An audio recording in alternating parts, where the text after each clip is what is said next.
Investing in stocks can be a great way to build wealth over the long term. Here are some steps to get started.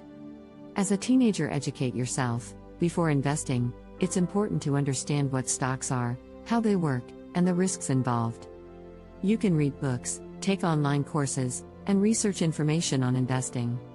Determine your investment goals. What are you investing for? Is it for long-term growth, retirement, or a short-term goal? Determining your investment goals will help you make decisions on what stocks to buy and how much to invest. Open a brokerage account. To buy and sell stocks, you'll need a brokerage account. You can choose between traditional brokers or online brokers. Online brokers usually have lower fees and can offer tools and resources to help you make informed investment decisions. Build a diversified portfolio. Diversification means spreading your investments across different types of stocks, industries, and geographies to reduce the risk of loss. You can achieve diversification by investing in mutual funds or exchange-traded funds, ETFs, which are baskets of stocks that offer exposure to a variety of companies. Start investing. Once you've done your research, opened a brokerage account, and built a diversified portfolio, it's time to start investing. Keep in mind that investing in stocks comes with risks, so it's important to only invest money that you can afford to lose and to have a long-term perspective. Monitor your investments. It's important to monitor your investments regularly to ensure they are performing as expected.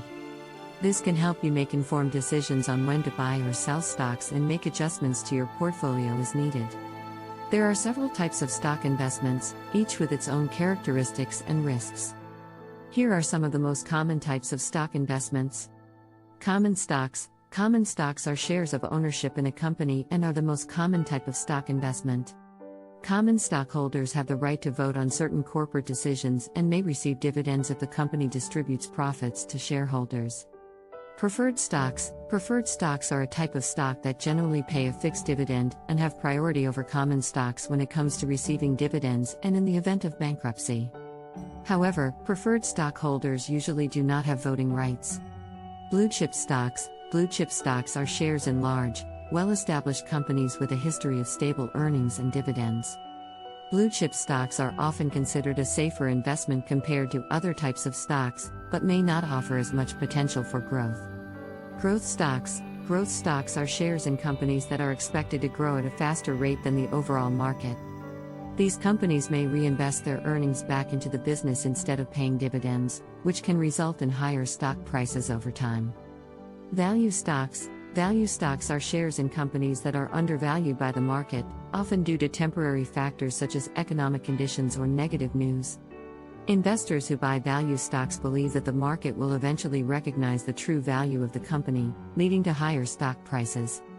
Income stocks. Income stocks are shares in companies that pay high dividends to investors.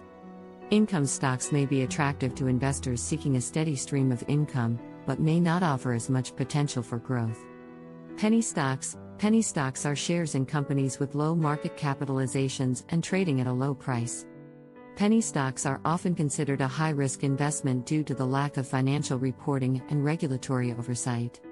It's important to note that no investment is completely risk-free, and each type of stock investment comes with its own set of risks and potential rewards. Before investing, be sure to do your research and consider your investment goals, risk tolerance, and time horizon. As a teenager, time is on your side.